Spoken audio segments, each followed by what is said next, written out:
Gusto mo ba ang ganito ka-clear na dashcam footages? Ganito siya kalinaw pag umaga. At ganito naman sa gabi.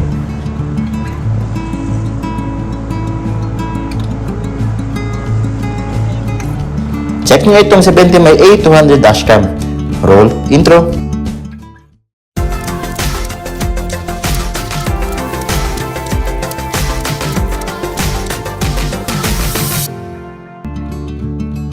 Wala nang paligoy-ligoy. Kailangan mo ang dashcam na ito kasi isa sa 70mm sa mga popular at affordable na dashcam ngayon. Sa mga ganito kaklaro na footages, akalain mong mahal ito. Pero hindi. Nabili ko ito sa Shopee sa presyong 3,080 lang. Sa ganitong presyo, meron na siyang parking surveillance na magagamit mo even naka-off ang engine. Meron itong app control na magagamit mo sa pagkuha ng mga footages anytime. Naka-dual channel din pala ito. Mayroong camera sa harap at sa likod. At sigit sa lahat, naka 1080 pixel with HDR pa. Sobrang linaw niya mga boss, akalain mong para ka lang naka-iPhone. At ang pinaka-importanting aspeto ng dashcam ay itong clarity. Check natin kung kaya magbasahin ng mga plaka. Boom! Panis! Meron nga pala siyang kasamang SD card. Pili ka lang sa 32GB, 64 at saka 128GB. Meron din nga pala itong Night Owl Vision na may exclusive algorithm na nagbibigay ng balance exposure at improved glare control, kaya kahit gabi, talagang klarong-klaro pa din. Okay mga boss, check naman natin ang kanyang interface. So makikita nyo dito sa harapan, meron siyang apat na icon.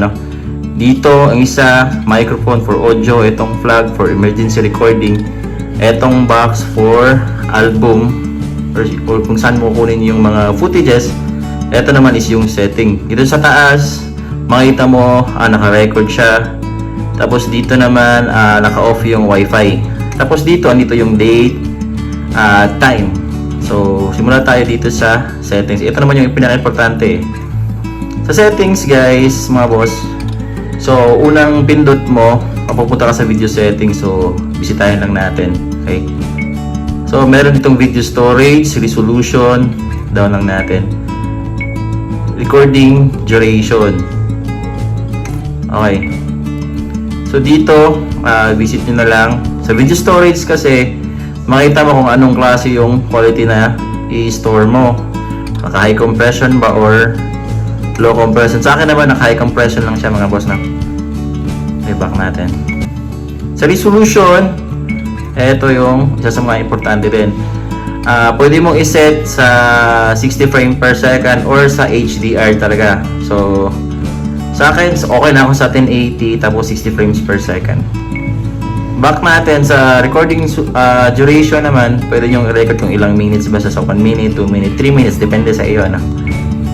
So, back natin. Dito naman, parking surveillance. So, dito, napakalaga ng parking surveillance kasi pwede mo rin siyang i-monitor ka even naka-off yung engine mo. So, depende sa iyo. I-check mo ba itong collision detection? So, pwede. So, dito naman sa smart travel. So, ayan, meron tayong record emergency video. Tapos, dito, ikaw mag-set kung gano'n siya ka-sensitive, kung mag-emergency record siya, kung sa low ba, sa medium, sa high. Sa akin, sa low kasi medyo hassle kung nasa high. Kasi, maliit na luwak lang, nag-emergency video siya. So, hassle sa akin. Gusto ko lang yung low. Okay. Dito tayo sa sound settings. Sa sound settings, pwede nyong i-on yung button sound, audio recording sound. So, naka-on sa akin yung audio at saka button sound. Tapos, naka-off yung tone kasi medyo, malakas kapag naka-on yung tone. So, dito naman, system. So, pwede mo i-configure ito kung naka-on ba yung wifi mo lang. Sa akin, dapat naka-off lang, Dito naman sa wifi always on, depende sa iyo, So, wifi will be automatically every time the device is turned on. So, off ko lang yan. Dito naman sa screen of time. Ayan, so, kung gusto mong laging naka-on yung dashcam mo, so, always on. So, ito yung pinili ko, always on, para kita ko lagi yung mga dinadaanan ko. So, baba, auto off when stop. Dito sa time, pwede may configure time, date. Okay. Okay na yan. System language, automatic naka-English yan, ano. Baba natin sa date format. Depende sa iyo kung anong format ng date na gagawin mo, ano. Pili ka lang. Okay. Dito naman sa reset. So, depende kung gusto mo mag-delete ng mga footages na hindi mo kailangan, pwede dito ka na dumiretso, ano. Format memory card. Pag i-format mo, guys, automatic mawawala yung mga footages nyo. Okay. So, restore factory settings, depende na yan sa iyo, no? Kung gusto mong gusto mo yung bago yung settings, yung pagkukuha pa lang, pwede. After sa reset, download app. So, kung mag-download ka ng app, mga boss, dito mo. So, scan mo lang yung code. Automatic, mapupunta ka sa app ng mobile phone mo. Scan mo ang code, tapos i-download mo sa phone. Pagkatapos ma-download, ay mapupunta ka sa user agreement. Click mo lang ang word na agree. Tapos, punta kayo sa app. Click mo ang connect to dashcam directly. Tapos, mapupunta ka na dito. Para ma-access mo ang footages, punta ka sa album. Makita mo lahat ng videos tsaka emergency videos. Para ma-download mo lang mga videos, click mo lang ang checkbox na nasa itaas. Tapos i-click mo ilang videos ang gusto mong i-download. Then punta ka sa gallery mo. Sa gallery ha. Tapos makikita mo na ang lahat ng videos na na-download mo. So yun lang, madali lang, di ba? Okay, so tapos na tayo sa settings. Dito naman tayo sa Square, yung album niya. So click lang natin. Ayan, so all video, check natin. So ito yung mga previous footages na nakuha natin sa dashcam na to. Ayan, makikita nyo. So explore nyo na lang. Tapos dito naman sa emergency video, ayan. Ito yung mga emergency video natin, which is yung kung saan natin isinet yung sensitivity. Sa akin naka-low, kung ma-remember yun, naka-low yun. So, ito yung mga emergency videos natin. Okay, so back natin. Okay, so tapos na tayo. Dito naman sa flag, ito yung emergency video eh. So, ayan, automatic siyang mag-record din ng emergency video. Ayan, so, depende naman sa setup mo, no? Kasi yung sensitivity natin naka-low. So, automatic siya record ng emergency kapag may slight na lubak or slight na collision na nangyari. Okay, so nagre-record siya, nagre-render siya. So, hintayin nyo na lang hanggang matapos. Okay. Yun, so tapos na.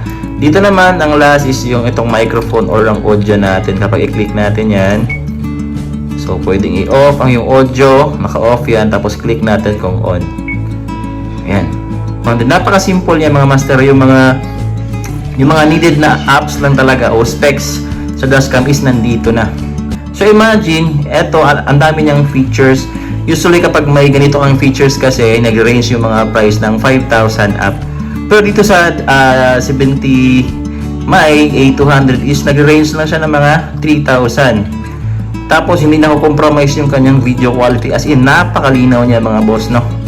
Wala ka na hanapin kasi 70 Mai proven na siya na quality.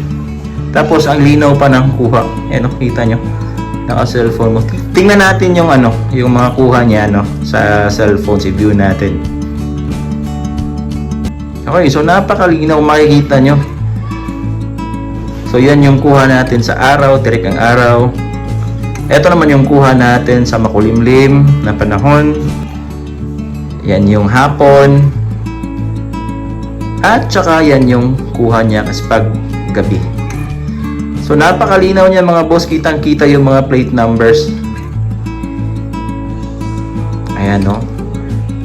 So kung naghahanap ka lang ng mga quality na dashcam, tapos quality yung footage na klarong-klaro, yung mga details, tapos mura lang, okay? Dito ka na, mag-switch ka na sa 70 Mai A200. Quality siya mga boss, hindi ka magsisisi. Ito talaga yung may vouch ko na dashcam sa inyo. Kung meron kayong tanong mga boss, comment lang kayo sa comment section. Babasahin natin yan at sasagutin natin yan. So, kita-kits sa sunod na vlog natin mga boss. Ride safe po sa ating lahat.